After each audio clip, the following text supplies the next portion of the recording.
kāmadēvaḥ, kāmapālaḥ, kāmī, kāntaḥ, kṛtāgamaḥ, anirdēśyavapurviṣṇurvīrō'nantō, dhananjaya. kāmadēvaḥ.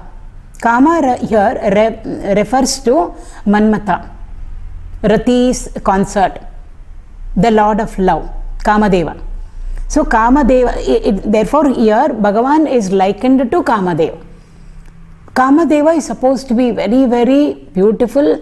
Anything captivating, anything charming is always associated with Manmatha. So Bhagavan is, there are so many songs, Koti Manmatha Sundar, who Krishna or Rama or Vishnu.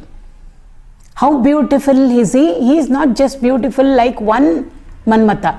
If 1,000 Manmathas were put together, the beauty that is there in 1,000 Manmathas were all put in one place. All of that put together is the beauty of the Lord. I mean, how beautiful the Lord must be. In fact, we can't even describe him. That is the beauty of him. In the Bhagavatam it comes. So beautiful he was. So enchanting he was. Everybody wanted to just be gazing at him. Not only the Gopas and the Gopis. Even the trees, the branches would come down. Why? They want to come down to Krishna's level and just keep gazing at him. The flowers would come down. The birds would be there around him. The peacock, the squirrels. All of them want to be near Krishna because they've never seen anybody more beautiful than him. The clouds that are passing in the sky, they wanted to stop over there and take a break. Why? Krishna is over there. We want to keep looking at him. Yamuna wanted to stop, but the nature of a river is to flow. River waters is not stagnant waters. So she has to keep flowing. So it's like she is flowing and she is looking back. I don't want to move ahead, but what to do? I am moving ahead. Why? I want to just be over here and keep on looking at him. So beautiful he is. Koti Manmatha Lavanya. There's a song also. So Kamadeva, that is one meaning. Another meaning is Lord is the father of Kamadeva. When Kama was burnt by Lord Shiva, then he again came back to life. He was born as Lord Krishna's son, Pradyumna. So Kamadeva indicates Pradyumna also. Earlier, in the earlier verse, I think Aniruddha and Pradyumna had come. So Vasudeva, Sankarshana, Pradyumna and Aniruddha. These are the 4 manifestations of the Lord. So that is also one meaning. So it represents Pradyumna. It also says how charming the Lord is. The small little incidents around Krishna. So once in a Gopi's house, a Gopa got married and the girl was from the neighboring village. So when she came, she had heard of Krishna, but she had not seen him. So she had heard that Krishna is so beautiful, he is so beautiful, he mesmerizes everybody and there is nobody else who can be compared to him, to his lavanyadalli node loka mohaka naya. Dasaru says, when it comes to his beauty, he is loka mohaka. He charms the whole world. That is Krishna's beauty or Rama's beauty or Vishnu's beauty. So she had heard of Krishna's beauty, she wanted to see, but she didn't get a chance to see. So one day in the evening, there was no electricity those days, so they had to light a lamp. So the mother-in-law told this new daughter-in-law, go to the neighboring house, they've already lighted up the lamp. These are all small incidents which are given out in Bhagavad Saptaha and all that. This is not there in the original Bhagavad. The very nice little incidents which stay in our mind.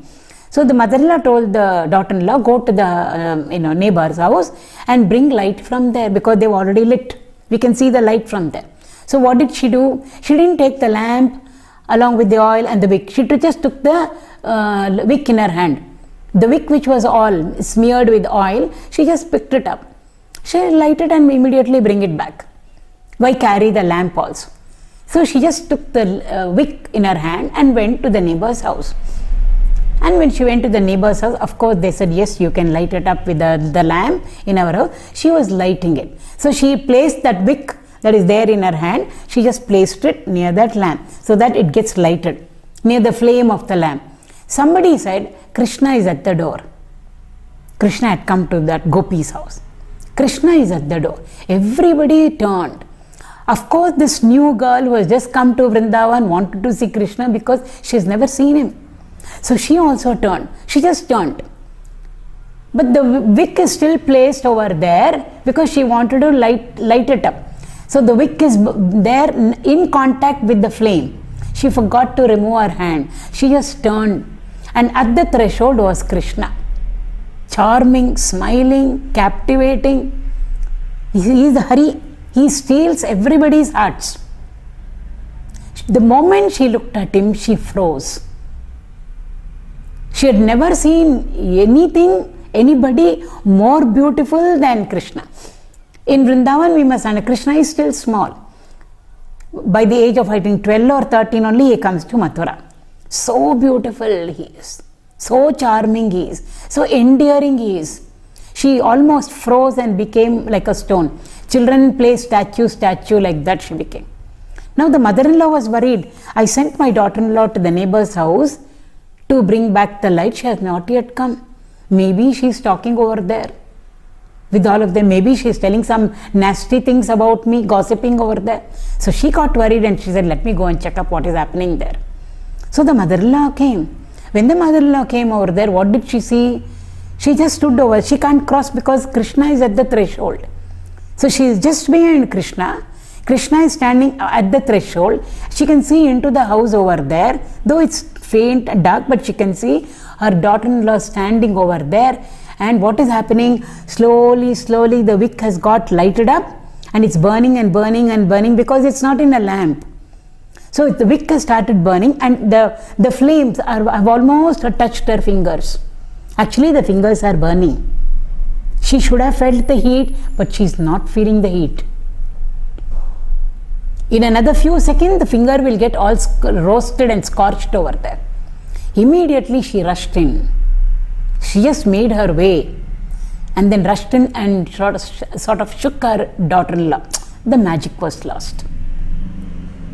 What has happened to you? What happened to you? I do not know what happened to me, she said. Is your finger not burning? Is it not paining? Now she is feeling the pain. But when she was seeing Krishna and when the finger was all burning actually over there, she never felt the pain. Why? Body consciousness she had transcended over there. Why? That was his beauty. So, kāmadēvaḥ, kāmapālaḥ. Palana means to look after, to nurture, to protect. So, kāmapālaḥ means one who gives to us whatever we want, the fulfiller of all our desires. Ultimately, who fulfills all our desires? Bhagavan only fulfills it all for us through maybe somebody, some medium. So we say, because of her, because of him, or because of this situation, my desire got fulfilled. But ultimately, who fulfills all our desire? Bhagavan alone fulfills it all for us. If we sit down and then check and reflect on it, ultimately, everything would have fallen into place so beautifully, and therefore we attribute it to this person or to that person or to this situation or whatever it is. But without the Lord's grace, none of our desires can get fulfilled. Therefore, Master say, why pray to this person and that person? Why not pray directly to the Lord? Dasaru says, Bedidare ninnanne beduve. If I have to beg and if I have to ask of anything, I'll come straight to you and ask you. I'll beg of you. Yes, I am a beggar, but I'll be a royal, divine beggar. Why should I go and beg these people? They may give, they may not give. So if I beg, I will beg only of you. Annamacharya also writes in Telugu beautifully, after having been born as a human being, why do you run after other people for your desires to get satisfied? Why don't you invoke the Lord straight? So therefore, kāmapālaḥ, ultimately he alone is the one who fulfills all our desires, whatever they be, materialistic or spiritual. All of them, Bhagavan alone fulfills it all for us. Through, of course, like I said, it can be a situation, it can be things coming into our life, it can be people coming into our life. Everything gets very well arranged for us. And who is the one who arranges? He is the one who arranges everything so beautifully. We say everything fell into place. Who put it all into place? At the right time she came. At the right time I asked her this. At the right time she said, yes, I have it. How did all these things happen?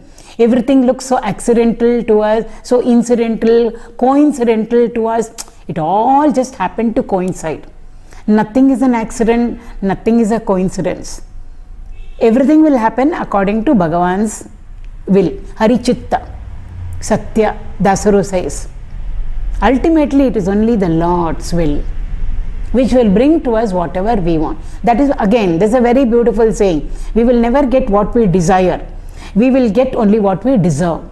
So yes, we can desire, but finally we will get what we deserve only in our life. What we deserve means what is good for us, for our welfare and our well-being. As an individual and as a member of the family, as a member of the society, only that which we deserve will come to us. So Bhagavan knows how to sort it out. That is why they say Ganesha has got such big ears. That ears is like a big sieve over there. So when we put in all our desires into his ears, because when we say he has to hear it, how does the Lord hear? He hears through his ears. And Ganesha's ears are like big fan, elephant's ears. So it's like a big mora, a sieve over there. What does he do? He sieves it. Earlier days when we used to buy rice or wheat, whatever it is from the shops, it wouldn't be cleaned. Nowadays we get cleaned, packed rice, packed wheat, etc. Everything is cleaned. Earlier it was not cleaned. So there were people who would be brought in to help us to clean the rice and to clean the wheat. So whatever stones are there, small little particles are there, impurities are there, they all have to be removed from the rice or from the wheat. So sieve is used, we say mora is used. So Bhagavan's ears are like that. So when we put in everything over there, he will sieve it all. So what has to be dropped will automatically get dropped, and what has to be retained will be retained by him, and then he will dispense of it to us. And then we say, yes, my desire has got fulfilled. So therefore he alone is the kāmapālaḥ.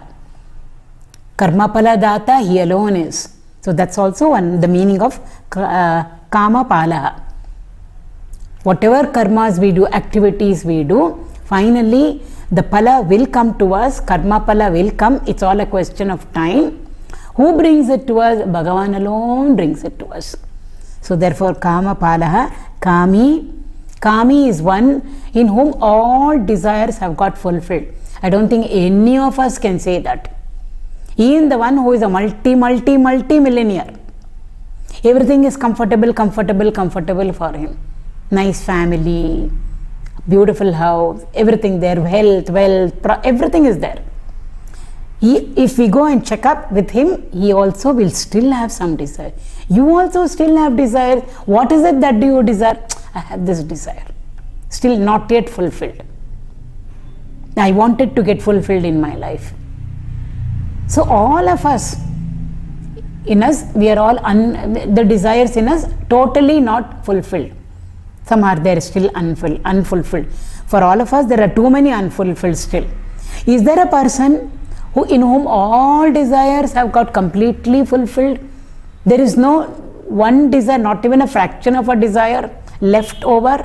None of us can say it is there. But in Bhagavan, all are fulfilled. That's the meaning of kāmī. Kāmī is one in whom all desires have got fulfilled. It's a way of saying he has transcended all desires. It's a way of saying. He in whom all desires are fulfilled is a way of saying he has transcended all desires. No desires are there for him at all. So when there is a person in whom there are no desires at all, we can say it is equivalent to all desires getting fulfilled. or it is equivalent to a person who is a Parama Vairagi, who is a renunciate. One who is not attached to anything, doesn't long for anything, doesn't crave for anything. Why? He has renounced everything. At all levels he has renounced. What desire will he have? He won't have any desire. So that is equivalent to saying all his desires have got fulfilled. When goddess Lakshmi came out of the milk ocean, the milk ocean was churned. Devatas on one side, Rakshasas on one side. We won't go through the story. Lakshmi came. When Lakshmi came, all the gods, so beautiful she is, young maiden, 18-year-old. She is Saundarya Lakshmi also. She is Vidya Lakshmi also. She is Veera Lakshmi also. All Lakshmi she is. So all of them said, we want to welcome you. And reception committee over there. So all of them so beautifully received her. One brought a golden throne. They all did abhisheka to her. They sang and danced in front of her. Because she was, something unique in front of them.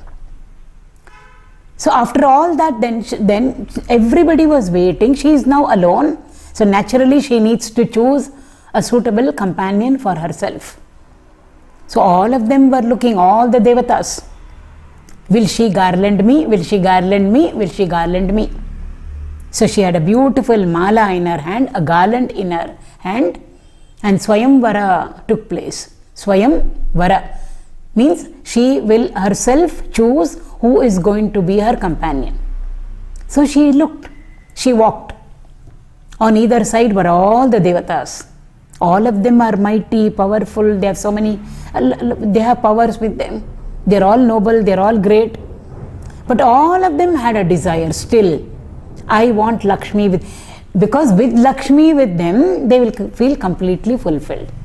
So she said, I don't want to go to anybody who is still feeling unfulfilled, in spite of having so much. Even being in Indraloka and occupying the chairs over there, each one of those devatas, still they are feeling unfulfilled. I don't want such a person. Then what sort of a person she wanted? She wanted a kāmī, one in whom all desires are already fulfilled. So she looked around and she saw Vishnu standing over there at a little distance. Absolutely indifferent, not at all bothered. Will Lakshmi come to me?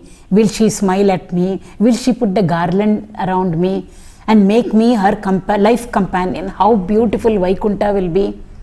Not at all worried, indifferent. Totally, let's say, looking the other direction. You may garland me, you may not garland me, but it doesn't matter to me. Why? I am already fulfilled within. So with you or without you, I am all full. That's the meaning. That's a kāmī.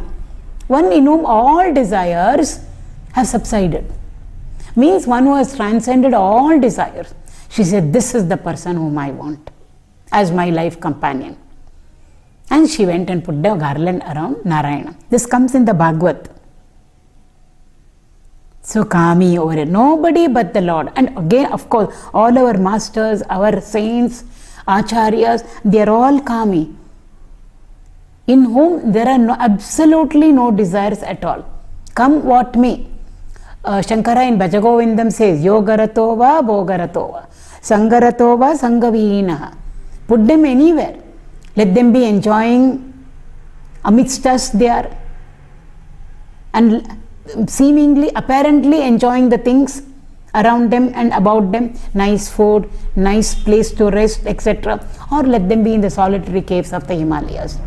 Let them be alone or let them be in a crowd. What does it matter to a Jivan Mukta or a man of realization? He has become that Brahman himself. He is reveling and reveling and reveling within himself. He doesn't need anything to add. Anything means desire. Nothing to say, to bring purnatva to him. He is already purna. He is all full. He is paripurna. Paripurna means all full, full from all sides. Therefore, whether anything comes into his life or whether anything goes away from his life, it just doesn't matter at all.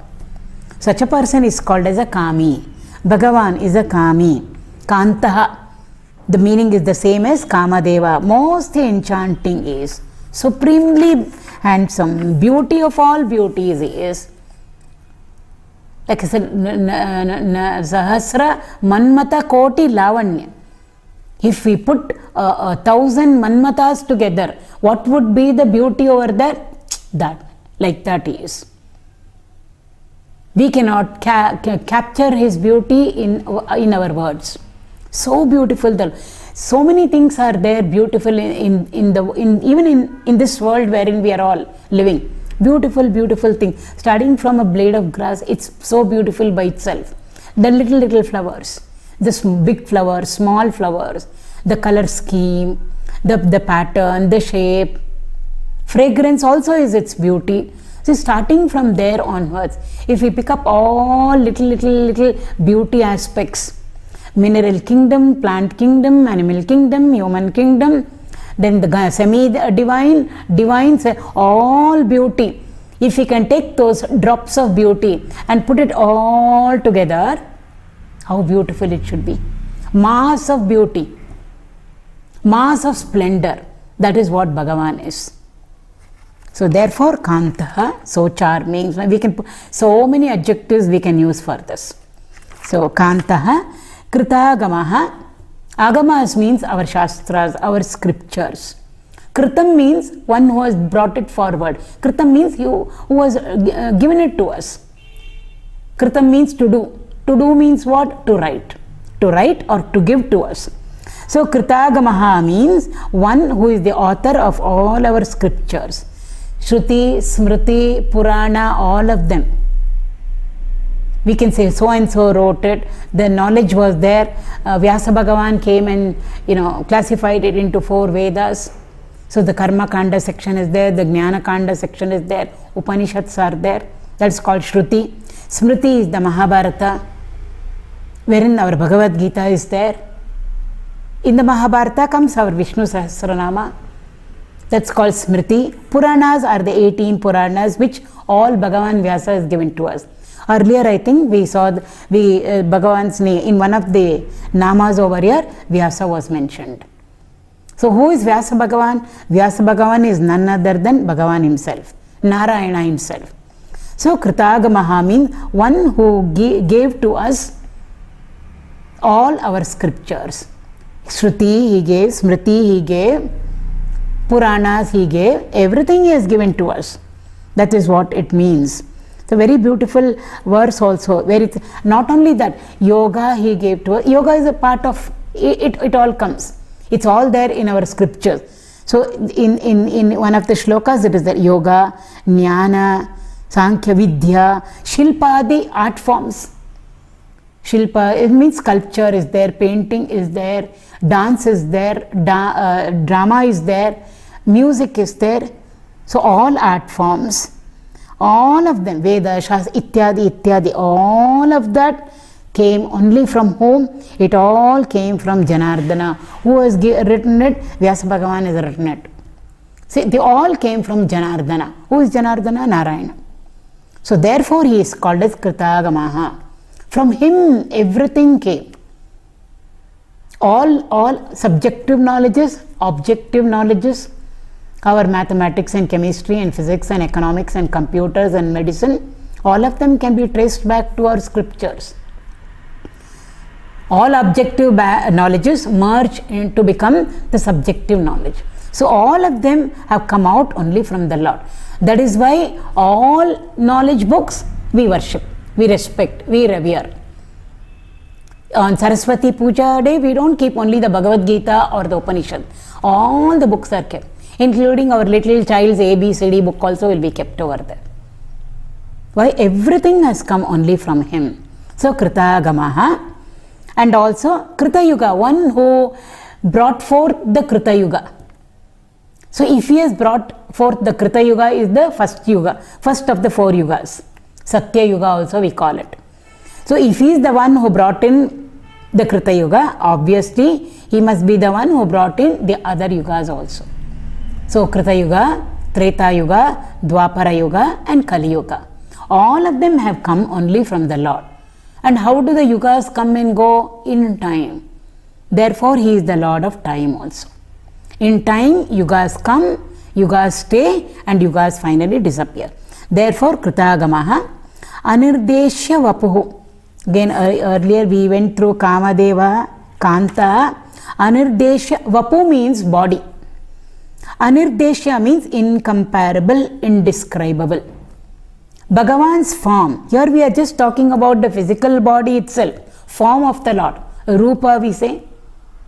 So that form of the Lord itself is indefinable, indescribable. We just can't say he is like this, or he can't be compared at all. He can't even be described, leave alone comparing. That is his form. When that is his form, what we are told, Adishesha with this 1,000 hoods.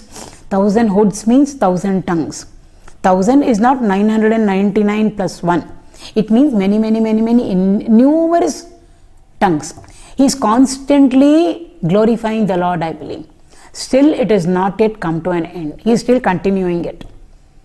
So it's not one tongue or two tongues. 1,000 tongues simultaneously glorifying the Lord, his beauty, his activities, his leelas, but still not yet finished.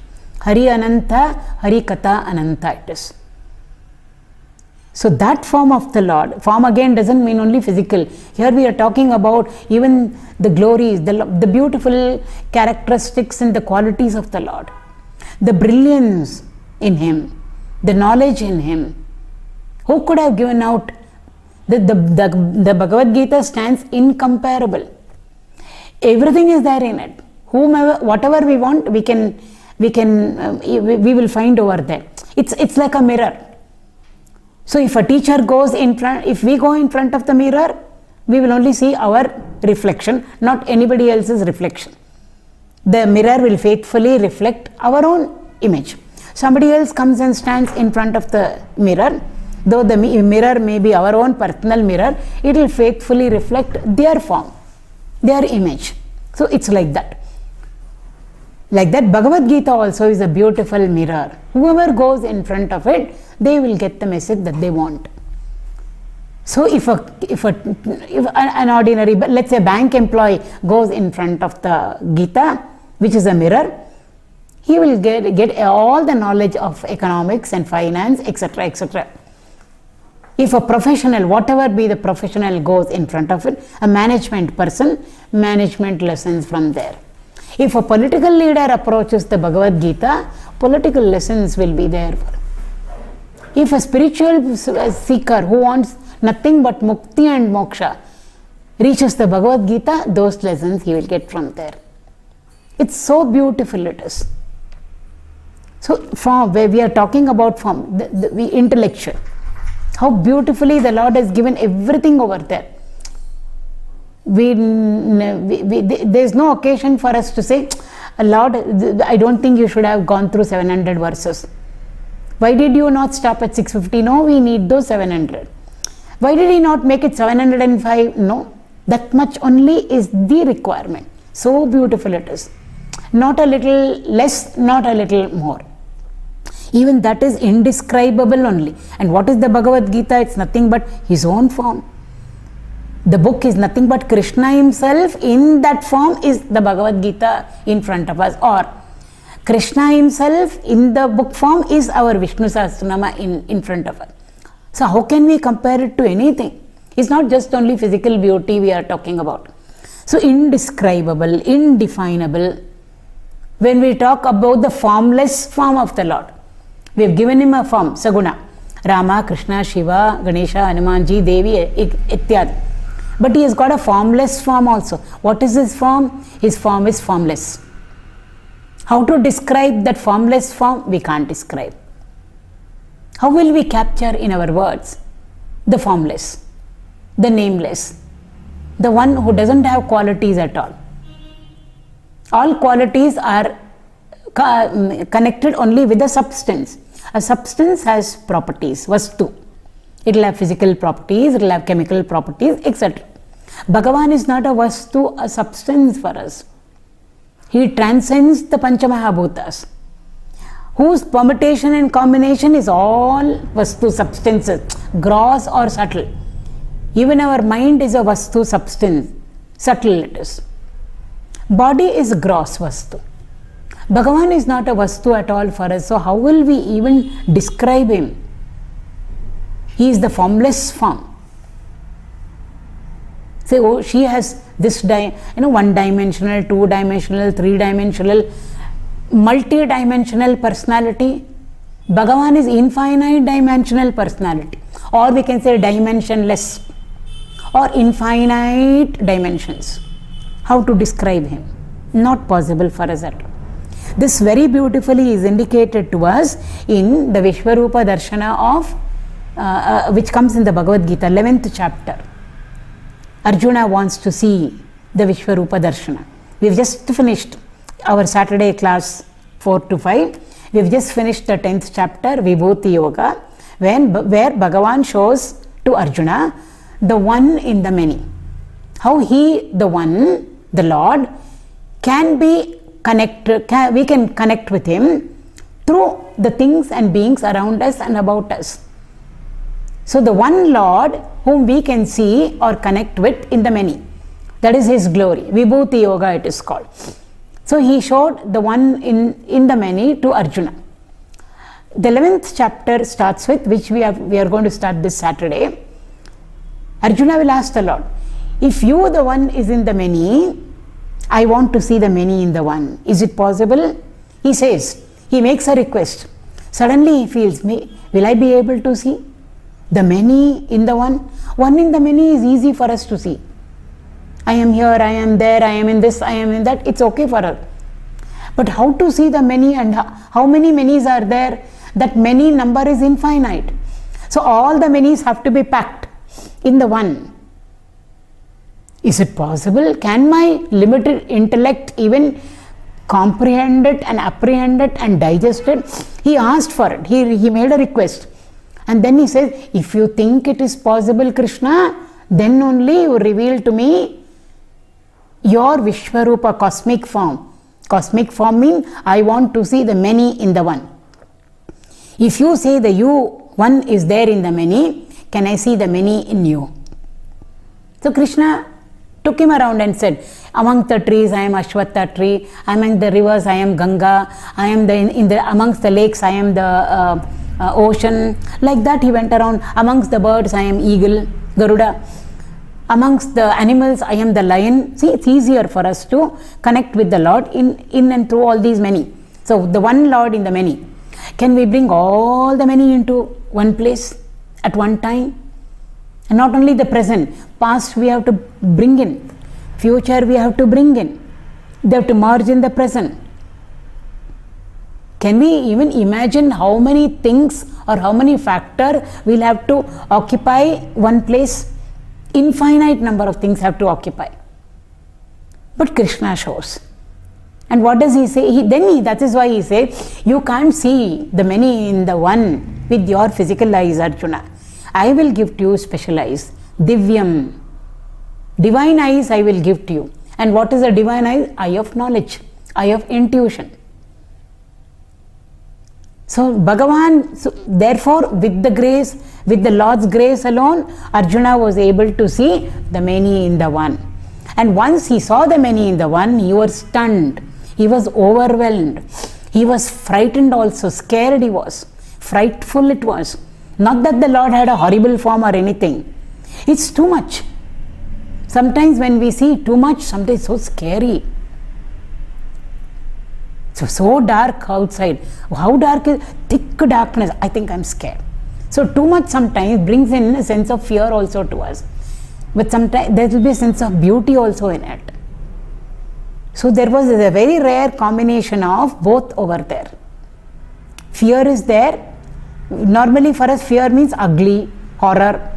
No, but the beauty is also there. Both of them very beautifully, harmoniously merge over there.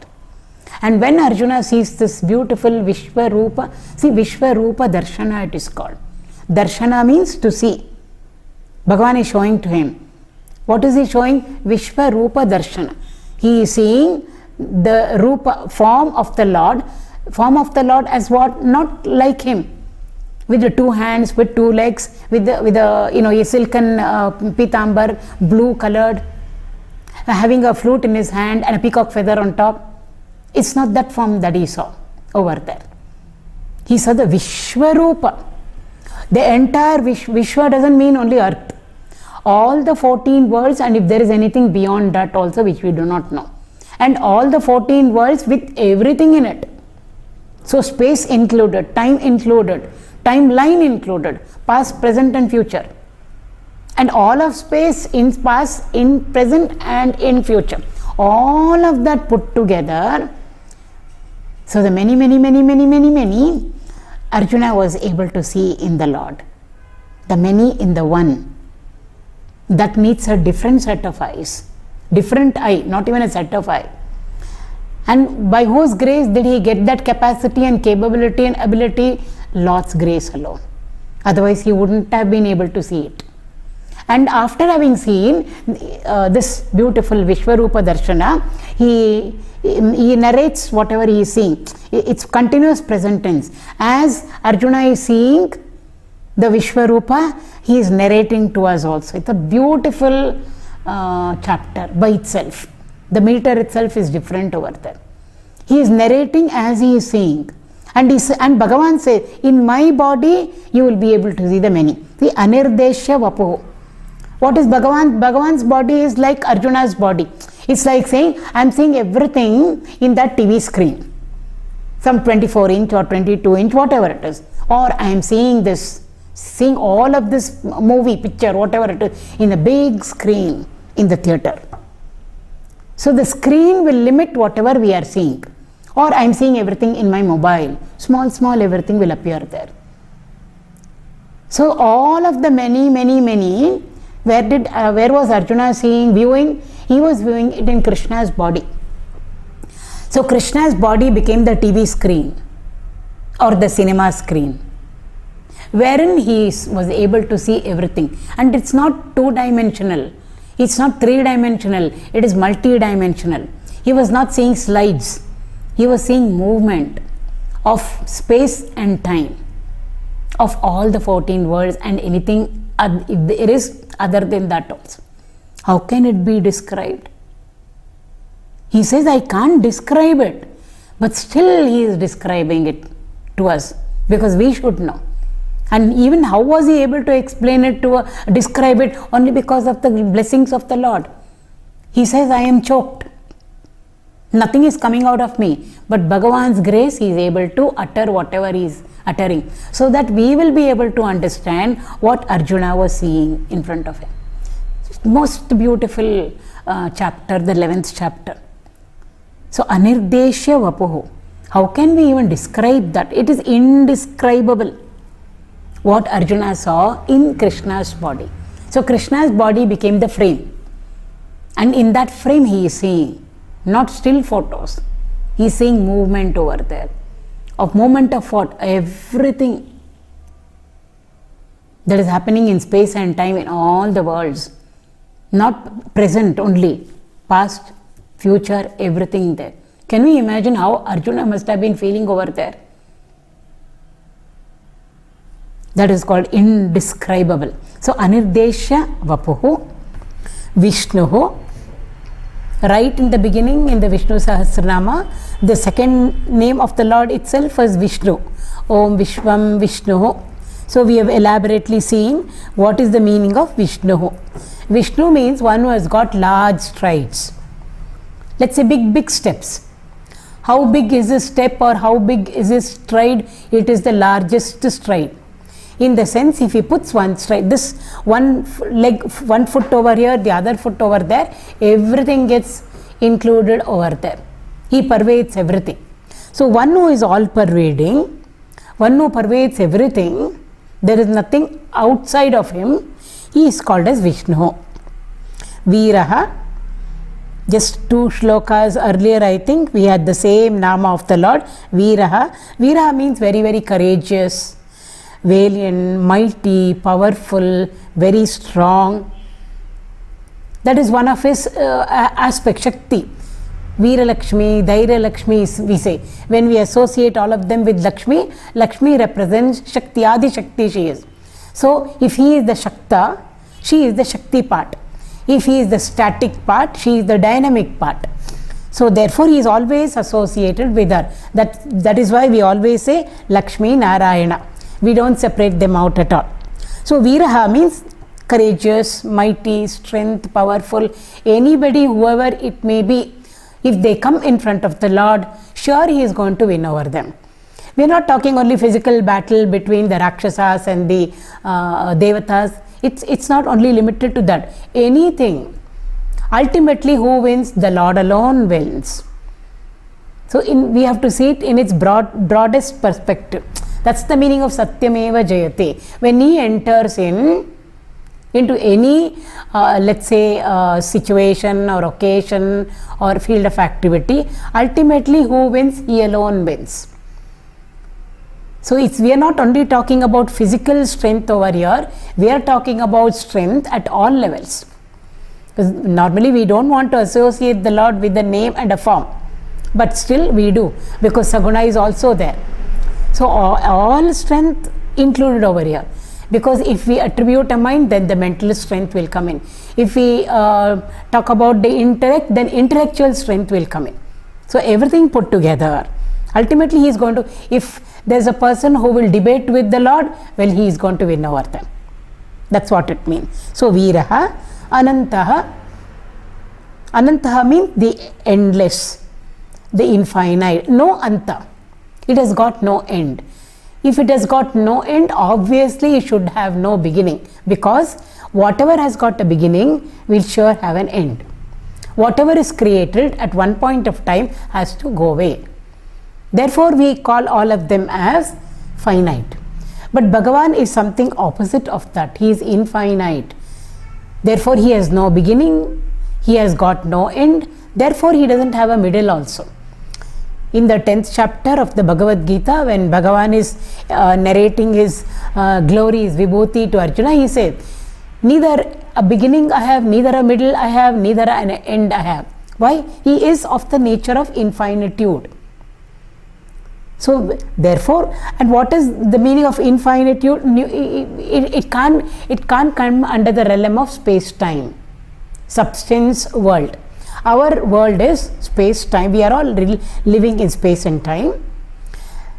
We are all vastus.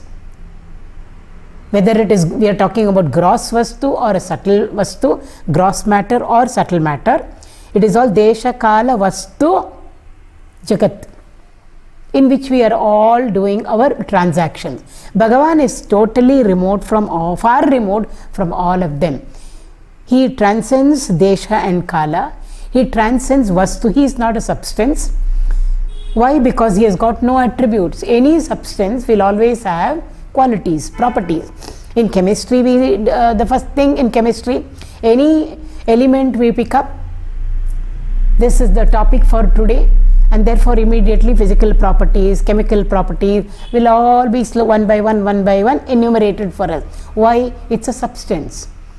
So substance will always have properties, characteristics, qualities. Bhagavan again is far removed from all of them, and substance also exists in space-time world. It is bound by cause and effect.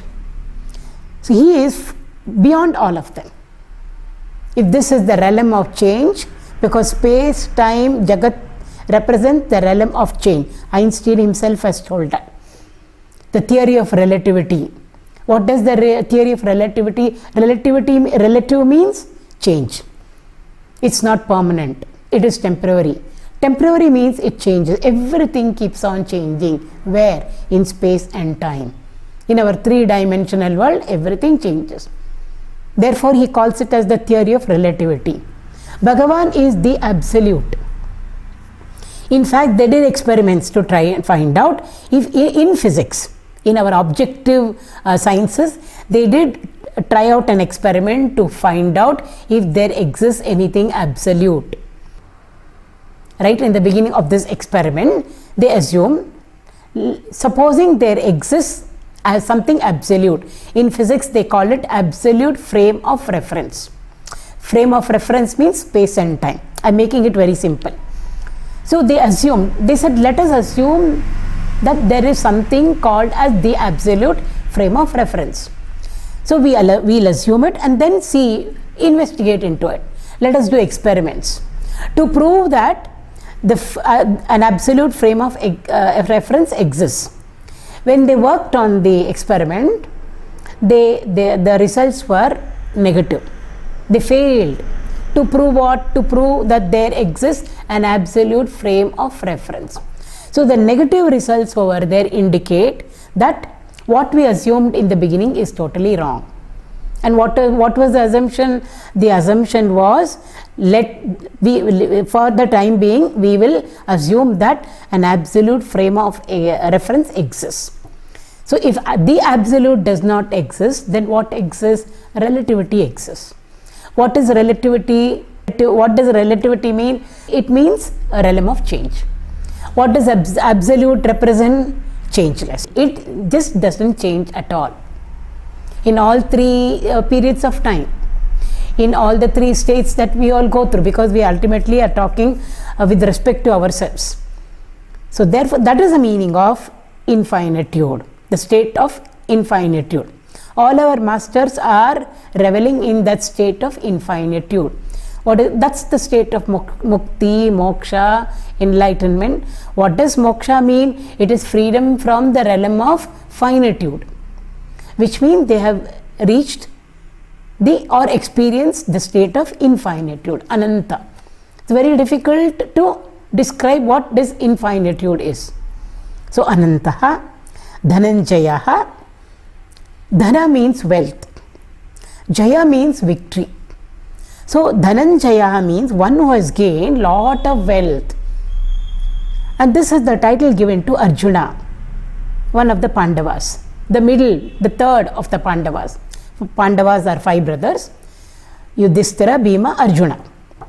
He was given this title, Dhananjaya. Why? He went on various conquests. He defeated the neighboring kingdoms, he defeated the others, and therefore he was able to bring in lots of wealth into his kingdom. Wealth at levels. It doesn't only mean material wealth like gold and silver and things like that. Land is wealth. So their kingdom gets extended. So the wealth of that kingdom also becomes theirs. That's the meaning there. So one who was able to win over or bring in lot of wealth by being victorious, such a person is called a Dhananjaya. And Arjuna was given this title. So Bhagavan here is identifying himself with Arjuna. He says, I am Dhananjayaḥ, means I am victorious over all wealth. He is, because all wealth ultimately is his. Again, we are not to restrict ourselves only to material wealth. All assets that come into our life is Lakshmi Sampat only. Knowledge is Veera Lakshmi, we said, Dhairya Lakshmi, we said, Vidya Lakshmi, Arogya Lakshmi. Values are Lakshmi, Lakshmi Sampat, Adi Shankara says. So one who is victorious over all wealth, that is his glory. And that is what Bhagavan is indicating to us in the 10th chapter again of the Bhagavad Gita. Vibhuti Yoga. Vibhuti means glories. Glories mean all are nothing but his wealth only. He himself is everything. So one who is victorious over all aspects of wealth is given the title Dhananjaya. Bhagavan is identifying himself with that and says, I am Dhananjaya. Now when it comes to the Pandavas, again over there in the 10th chapter he says, Pandavanam Dhananjayaḥ. Amongst the Pandavas, I am Arjuna, he says. Arjuna is likened to, or in the Puranas, we have Nara and Narayana, the story is there. And they're an inseparable pair, Nara and Narayana. And it is Nara and Narayana who became Arjuna and Krishna. Nara became Arjuna, Narayana became Krishna. So just like Nara and Narayana are inseparable, similarly Arjuna and Krishna are inseparable. What do they indicate? Nara indicates a Jivatma. Narayana indicates Paramatma. Actually they are not two at all. Because Advaita tells us one talks about one without a second. So there is no two at all. But to make us understand, because we are all in the realm of finitude. For us, yes, I am a mortal, I am limited, I am conditioned, I am a nara, I am a mortal human being. And we are conditioned by so many factors, physically, mentally and intellectually. Far removed from us is Bhagavan over there, Narayana. He is unconditioned, unlimited, all-pervading. All the characteristics and the qualities of Nara are opposite to that of Narayana. But are they two? They really are not two. It's because of that Maya or ignorance that we feel Nara is separate and Narayana is separate. So the whole journey of a Nara is to become Narayana. Narayana, when we split that word, it becomes Nara plus Ayana. Ayana means journey. So Nara's journey should be such that he becomes Narayana. If the journey is successful of a Jivatma, means he has reached the state of Jivan Mukti, he has become Narayana himself. So they are actually, therefore they are inseparable. Even in the Mahabharata, we see all the stories over there. Arjuna and Krishna are inseparable. The Lord is with all the Pandavas, but they both are very, very together. There is a beautiful sense of togetherness in them. Almost same age, very little difference between the two of them. When Krishna was born, Arjuna they were born almost the same time. Little difference is there. Both of them very beautiful, very captivating they were. Why? Nara and Narayana. And they are always together. And the Bhagavad Gita, to whom was it given out? It was given out to Nara, to Arjuna. Yudhishthira did not need it. Why? Sthiram. He is very, very steadfast. Yuddha Sthiram. Yuddha means conflict. We are not talking about just battle over there. Any conflict that comes, it can come outside of in society. A conflict can be there in our own homes, domestic, or it can be a conflict within us, an inner conflict.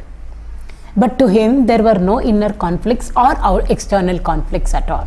He was very well balanced, the eldest of the brothers. Therefore, he is called as Yudhishthira. Why? He is the essence of Dharma himself. Dharma Raja we call him. So he did not need the Bhagavad Gita at all. He had no doubts. He tried, of course, all his best to avoid the war, because he knows any war is not pleasant for anybody. So he tried his level best. He put in all his effort. Finally, he made even Krishna go as a peace ambassador to the Kauravas.